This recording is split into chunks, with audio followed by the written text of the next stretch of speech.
الحمد لله نحمده ونستعينه ونستغفره ونعوذ بالله من شرور أنفسنا ومن سيئات أعمالنا.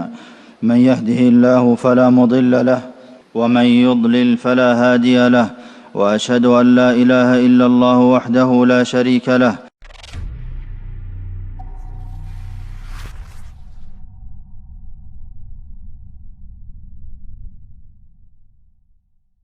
الحمد لله العلي الأعلى الذي خلق فسوى والذي قدر فهدى والذي أخرج المرعى فجعله غثاء أحوى. أحمده جل في علاه وأشكره وأتوب إليه وأستغفره. خلق الخلق بعلمه وقدر لهم أقدارا ووضع لهم آجالا لا يستأخرون ساعة ولا يستقدمون. وأشهد أن لا إله إلا الله وحده لا شريك له، وأشهد أن محمدًا عبد الله ورسوله، إمام المتقين وقائد الغر المحجلين وسيد ولد آدم أجمعين. أرسله الله إلى الثقلين الإنس والجن بشيرًا ونذيرًا وداعيًا إلى الله بإذنه وسراجًا منيرًا. فصلوات الله وسلامه عليه وعلى آل بيته الطيبين الطاهرين وعلى أزواجه أمهات المؤمنين وعلى أصحابه والتابعين لهم بإحسان إلى يوم الدين وسلم تسليماً كثيراً.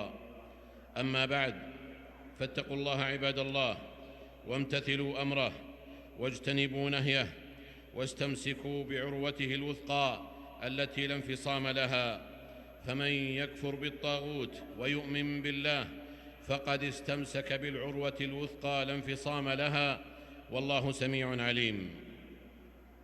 أيها المسلمون، wahai kaum muslimin, في دين الإسلام di dalam agama Islam محمودة terdapat sifat yang terpuji yang tampak jelas bagi manusia, baik dari segi akidah, syariat, dan yang terkaitan dengan hukum-hukum.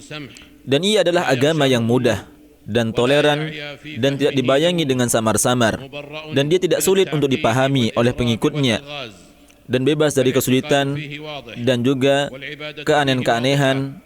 Akidah, ibadah, dan pahala dan siksaannya dalamnya jelas dan sudah tentu karena terangnya menghilangkan ketidakjelasan dan menolak ketidaktahuan. Ia adalah agama Islam, syariat yang suci dan terang benderang, bersih asas dan cabang-cabangnya, dan jalan tujuannya dan prinsip dan sumbernya. Nabi SAW telah bersabda, "Aku tinggalkan kalian dalam suatu keadaan yang terang benderang. Siangnya bagaikan malamnya, tidak ada yang berpaling dari keadaan tersebut kecuali ia pasti celaka. Demi zat yang aku berada di tangannya, sungguh aku telah datang kepada kalian dengan membawa agama yang putih bersih. Sesungguhnya yang halal itu sudah jelas, dan yang haram pun telah jelas pula. Maka syukurilah dengan terangnya Islam, tidak ada ruang di dalamnya untuk bersembunyi dan tidak ada tempat untuk membuat samar-samar. Rasulullah SAW yang nyata dan lebih jelas dan dapat dilihat oleh kejernihan dalam kehidupannya, seperti sebelum dia mengatakan dan pada tindakannya sebelum dia berbicara. Dia adalah hamba yang disifatkan oleh Abdullah bin Rawahah radhiyallahu anhu dalam ungkapannya, seandainya tidak ada tanda yang menjelaskan tentang diri beliau dengan melihatnya secara langsung, maka itu akan memberitahukan kalian sesuatu kebaikan. Itulah jernihnya seorang Nabi SAW. Dan diriwayatkan dalam kitab Sahihain bahwasanya Nabi SAW pada satu malam keluar ke tempat i'tikafnya untuk mengantarkan istrinya Sofiyah. Lalu tiba-tiba ada dua orang dari kaum Ansar. Ketika keduanya melihat Rasulullah SAW, mereka mempercepat langkahnya. Lalu Nabi mengatakan kepada mereka, pelan-pelanlah, sesungguhnya wanita ini adalah Sofiyah binti Huwaih. Sesungguhnya setan berjalan dalam diri manusia melalui aliran darah, dan aku khawatir menyusupkan kesesatan dalam hati kalian berdua. Wahai hamba-hamba Allah, Dalam hadis ini tampak kejelasan Nabi SAW yang nyata untuk memutuskan suatu yang mengarah kepada prasangka buruk dan keraguan dan dapat mengakibatkan menjatuhkan kehormatan orang lain. Diriwayatkan dari Abu Dawud dan Nasa'i bahwasanya Nabi SAW menginginkan sebahagian sahabatnya untuk mengambil suatu tindakan terhadap seorang yang ingin membaiatnya. Lalu mereka berkata, "Kami tidak tahu apa yang ada dalam hatimu, wahai Rasulullah. Kenapa engkau tidak isyaratkan dengan kedipan mata kepada kami?" Lantas beliau SAW bersabda, "Sesungguhnya tidak pantas bagi seorang nabi untuk memiliki pandangan mata yang berkhianat." Ibnu Qayyim rahimahullahu ta'ala berkata, maksudnya Nabi SAW jika beliau menjalankan hukum dan perintah Allah, beliau tidak mengisyaratkannya, tapi beliau menyatakan dan mengumumkannya dan memberitahukannya. Wahai hamba-hamba Allah, terus terang itu merupakan nampak keindahan, kebaikan tutur kata, dan kebersihan hati, dan ketenangan dan kejujuran dalam berbicara, dan keterus-terangan seorang kepada orang lain akan dianggap sebagai dasar yang kuat yang sangat diperlukan untuk meneguhkan langkah-langkahnya, karena suatu menjadikannya pandangan orang yang berakal walaupun dari segi jumlahnya mereka hanya sedikit, dan bukanlah penilaian orang yang lemah walaupun mereka mayoritas. Kata wuduh itu mengandung makna terus terang jauh dari kepura-puraan, dan terus terang adalah lembaran buku yang terbuka yang dapat dibaca setiap orang.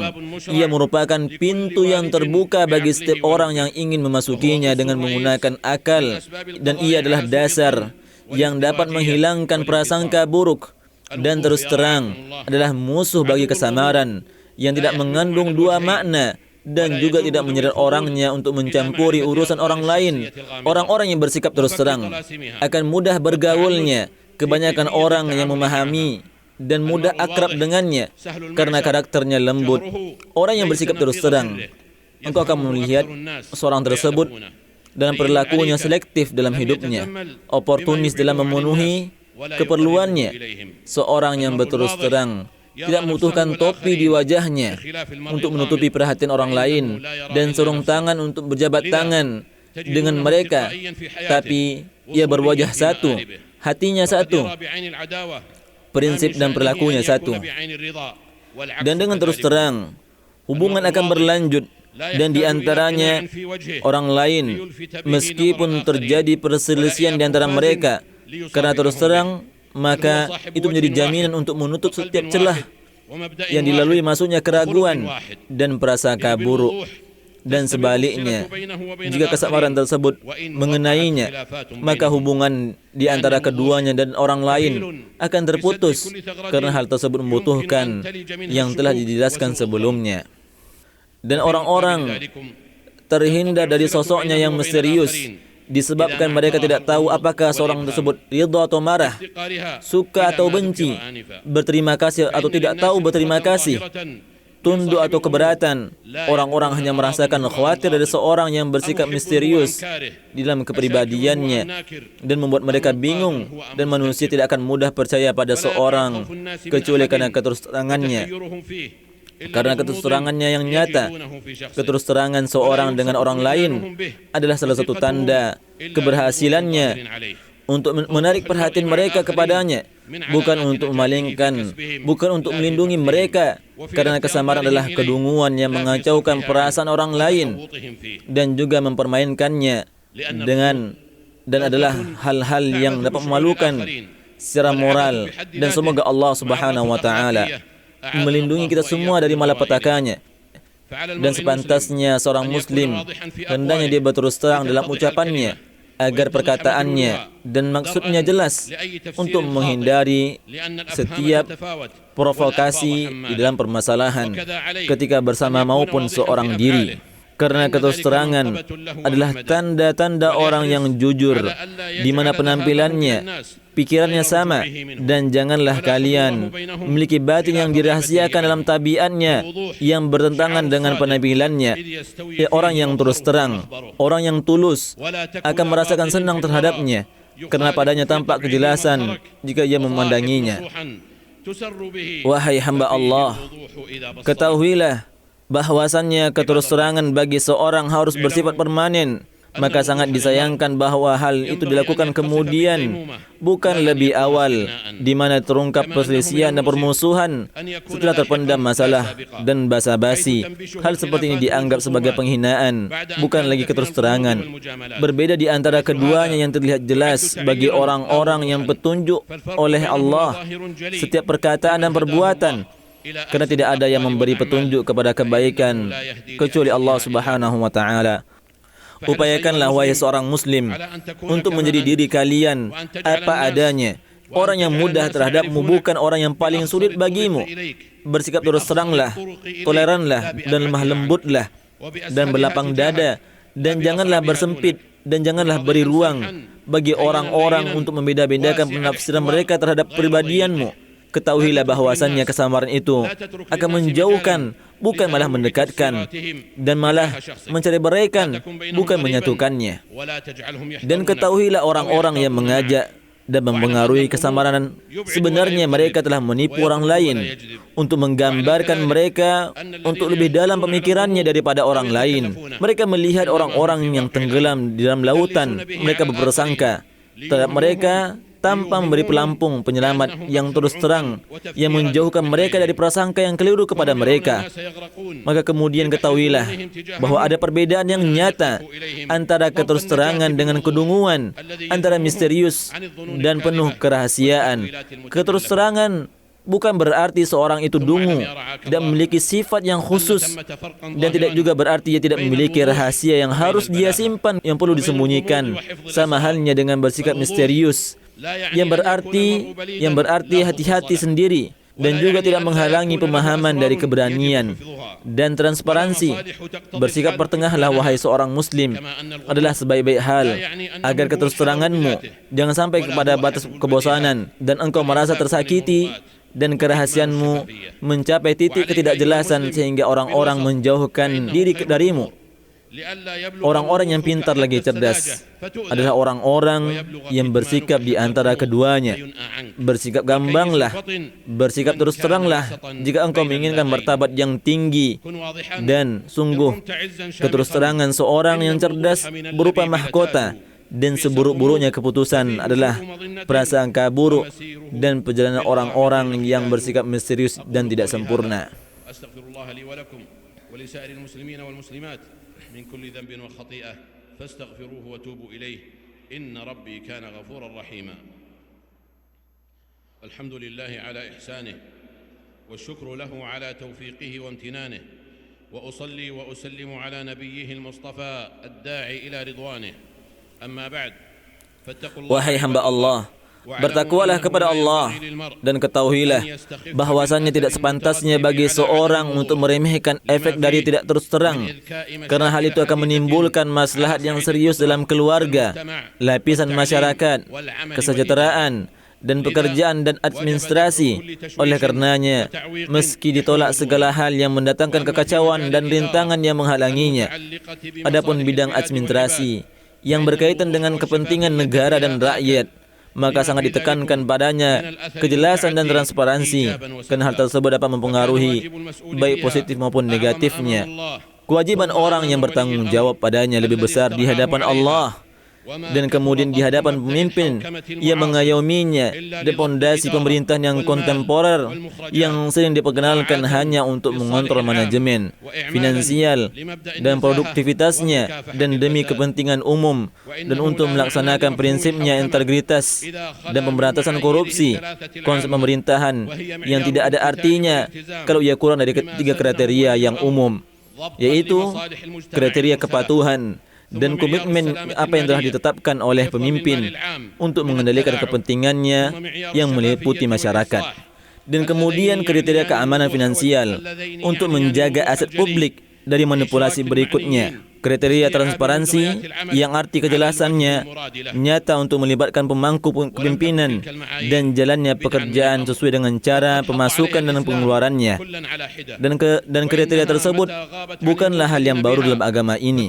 Bahkan agama Islam telah menghimbau satu persatu ketika kriteria tersebut tidak diterapkan oleh orang-orang yang diberikan kepercayaan kepada mereka, maka terjadilah kejatuhan yang menyakitkan dan juga kegagalan yang dapat mengecewakan dalam hal amanah dan kepercayaan. Kemudian ketahuilah, semoga Allah merahmati kalian, bahwa tuntunan untuk menjelaskan keuangan dan administrasi juga tidak kalah pentingnya, khususnya berkaitan dengan yang bersifat yang sukarela, amal kebaikan dan tawakal. Tidak tunduknya amal kebaikan tersebut terhadap orang-orang penguasaan undang-undang dan institusi nasional menjadi sebab bagi orang-orang yang meremehkan penguasaannya dan mengutarakannya.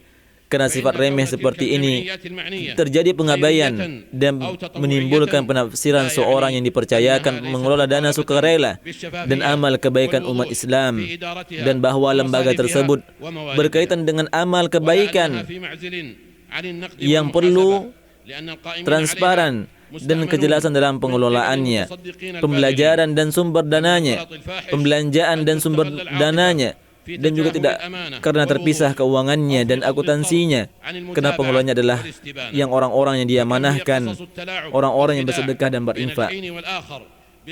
Dan bahkan kesalahan yang fatal bagi orang yang memanfaatkan simpati dengan mengabaikan kejujuran dan kemasyhuran dan penjelasan, atau menutup mata dari tindak lanjut, dan betapa banyak cerita manipulasi dan penipuan dari waktu ke waktu, terkadang atas nama kebaikan dan atas nama sukarela, dan melalui tipu daya tersebut terjadilah pemerahan terhadap orang-orang yang mengambil simpati mereka. Karena orang-orang banyak yang tertipu dengan terkait simpati amalan kebaikan, karena ia mengarah kepada penyempurnaan aspek agama yang merupakan suatu gerbang yang luas untuk menarik simpati, sebagaimana Abdullah bin Umar radhiyallahu anhuma dengan mengungkapkan, siapa saja yang buat tipuan dengan mengatasnamakan Allah, maka sungguhnya kami telah meliputinya dan mengetahui perilakunya.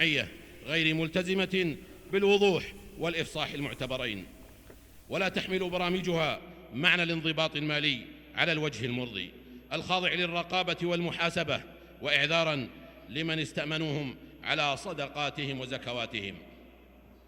ألا فليتق الله القائمون على تلكم الأعمال، وليعلموا أن الناس قد استأمنوهم على أموالهم بعواطفهم، وأن التلاعب بها أو إهمالها أو استباحتها بالتأويلات الباطلة والتبريرات الملوية والفوضى اللامسؤولة ليس بمعفيهم من خطيئتهم عند الله وعند الناس، ولا من صيرورة ما تأولوه واستباحوه وأهملوه وبالا عليهم في دنياهم وحسابا عسيرا عند خالقهم في أخراهم، ولا يظلم ربك أحدا. اللهم صل على محمد وعلى آل محمد كما صليت على إبراهيم وعلى آل إبراهيم في العالمين إنك حميد مجيد. وارض اللهم عن خلفائه الأربعة أبي بكر وعمر وعثمان وعلي، وعن سائر صحابة نبيك محمد صلى الله عليه وسلم، وعن التابعين ومن تبعهم بإحسان إلى يوم الدين. اللهم أعز الإسلام والمسلمين، اللهم أعز الإسلام والمسلمين، واخذل أعداءك أعداء الدين. اللهم انصر دينك وكتابك وسنة نبيك وعبادك المؤمنين. اللهم آمنا في أوطاننا، وأصلح أئمتنا وولاة أمورنا، واجعل ولايتنا في من خافك واتقاك واتبع رضاك يا رب العالمين.